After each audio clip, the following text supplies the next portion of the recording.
Bang Nusron, titik beratnya adalah yang teriak-teriak soal kecurangan itu bukan hanya 01, 03, masyarakat sipil, bahkan guru besar itu juga sudah lama menyuarakan ini. Bagaimana Bang Nusron? Apakah ini mau dinihilkan begitu saja dengan alasan itu adalah pihak-pihak yang kalah? Mau masyarakat sipil, mau guru besar, kan suaranya juga satu kalau dalam pemilu itu.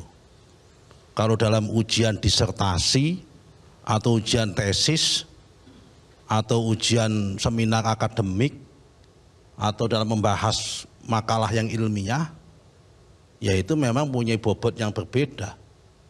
Mau masyarakat sipil, mau guru besar, siapapun itu juga rakyat. Suaranya juga satu. Dengan siapapun juga sama begitu. Jadi kalau kita bicara masalah itu ya tanpa mengurangi rasa hormat sama beliau-beliau juga manusia biasa yang punya hak suara yang sama. Jadi kalau tadi saya nanggapi kemudian nanggapi disampaikan oleh senior saya Pak Sudirman Said soal masalah data di KPU, toh data di KPU yang berbasis IT itu nggak dipakai juga dalam basis penghitungan. Kalau ada pengelembungan yang katanya ada 01 digelembungkan, 02 digelembungkan, 03 juga mungkin ada yang digelembungkan juga. Yang dipakai juga data manual juga dalam proses legal standing nanti gitu. Sehingga saya kira ini proses ini sudah selesai menurut saya. Tinggal kita menatap ke depan. Kalau tadi semua mengatakan ada masalah pelanggaran etik dalam proses MK dan sebagainya, ya kan sejak awal kami sudah katakan kalau emang nggak cocok dengan proses ini nggak usah dipilih. Dan ternyata dipilih juga oleh rakyat. Jadi artinya apa? Rakyat tidak mempersoalkan masalah itu. Jadi yang antara yang mempersoalkan dengan yang tidak mempersoalkan itu lebih banyak yang tidak mempersoalkan. Buktinya rakyat itu lebih banyak yang memilih yang tidak mempersoalkan, berarti lebih banyak yang memilih daripada pasangan yang dipersoalkan oleh yang katanya ada pelanggaran etik dan sebagainya. Karena mau mengatakan ini pelanggaran etik semua dan sebagainya, apakah pantas dan nggak pantas itu kan nggak ada ukurannya.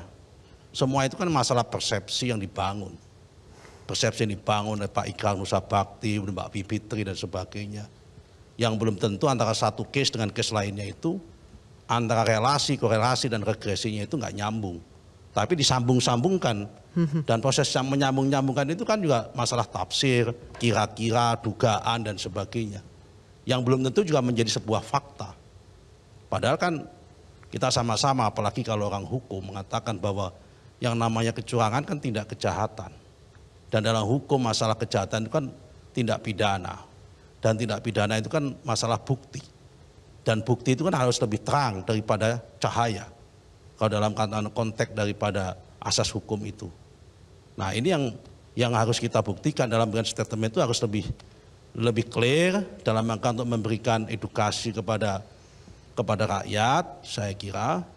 Tidak hanya kemudian menduga-duga antara satu fakta dikait-kaitkan satu sama yang lain. Contoh misal, di dalam film itu contoh. Sahabat saya, saudara Juri Ardiantoro misal, ditulis di situ. Karena juri ini pernah menjadi ketua KPU, kemudian jadi ketua KPU dalam periode tertentu, sudah selesai, tidak mencalonkan diri, masuk dalam deputi KSP, ikut bidding, masuk di situ namanya orang profesional, kemudian keluar, karena dia pengen main politik, punya sikap politik, keluar, kemudian masuk punya preferensi, masuk jadi TKN, dalam film-film itu dikait-kaitkan, nah ini adalah upaya sistematis. Padahal itu ya urusannya dia sendiri, kapan waktunya dia keluar dan sebagainya. Ini kan antara satu fakta, relasi, korelasi dan regresinya itu nggak nyambung, tapi dikait-kaitkan. Dikait-kaitkan. Ya tapi nggak apa-apalah, namanya juga bagian dari Coba langsung dijawab langsung dengan Mbak Bipip ya. Ya dijawab juga nggak soal. Coba dikaitkan-kaitkan doang. Ini contohnya kayak Mbak gitu Bipip. aja. Coba dijawab dulu.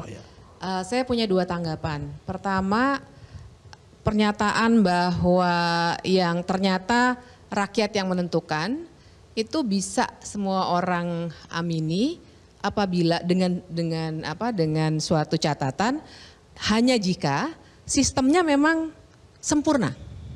Baru kita bisa bilang begitu. Jadi kita harus membuat pernyataan itu dengan sebuah premis-premis yang juga benar. Nah nyatanya kalau dikatakan oh yang penting rakyat sudah memilih, kita harus juga punya premis bahwa sistemnya sudah berjalan dengan benar, tidak ada gangguan, tidak ada hukum yang diubah lebih dulu melalui MK dengan relasi kepamanan, tidak ada juga bansos yang kemudian dibelokkan menjadi suatu pemberian dari orang, bukan dari pemerintah dan bukan hak dari warga negara. Nah jadi kan sistem itulah yang sebenarnya coba dikuliti dalam film Dirty Vote. Nah itu satu. Nah yang kedua, kalau dikatakan ada rangkaian-rangkaian peristiwa yang kemudian dikait-kaitan, saya perlu tanggapi bahwa bahkan dalam ilmu politik, dalam ilmu hukum, dalam sosiologi, metode untuk merangkai suatu peristiwa dengan yang lain itu sangat lazim dilakukan. Kita bisa punya, kalau aktor yang dikaitkan namanya social network analysis misalnya begitu ya. Tapi itu bukan sesuatu yang tidak ada ilmunya gitu. Jadi memang akan jadi kesulitan bagi warga negara untuk bisa melihat potongan-potongan peristiwa yang berceceran di mana-mana, dan inilah yang selama ini terjadi. Karena itulah film Dirty Vote sebenarnya mencoba untuk menempatkan itu dalam suatu helikopter view begitu ya. Kita ajak rame-rame orang untuk memikirkan bahwa ada sebuah situasi kalau dilihat dalam helikopter view ini punya dampak pada suara kita nantinya. Nah satu lagi sebenarnya ada tambahan soal rakyat yang memilih. Karena kalau saya sih juga saya setuju, saya nggak mendewa-dewakan gelar guru besar dan lain sebagainya. Tapi yang kita harus lihat adalah fakta bahwa saya tidak mau menyalahkan rakyat yang mungkin banyak kan yang bilang wah rakyat kita ternyata masih bodoh. Bukan itu. Buat saya yang terjadi adalah para politikus memanipulasi sistem pendidikan kita yang bikin nggak ada pendidikan politik yang genuine. Kita itu cuma diobjektifikasi, disuruh milih, tapi kita nggak pernah dikasih bahkan ruang berpikir bahwa mungkin ada sesuatu yang salah dengan sistem.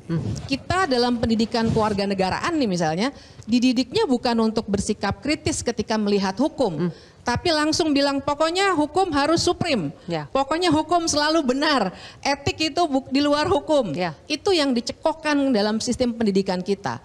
Jadi bukan persoalan-persoalan yang sifatnya benar-benar bisa membangun demokrasi. Makanya sekarang kita memang punya kesulitan.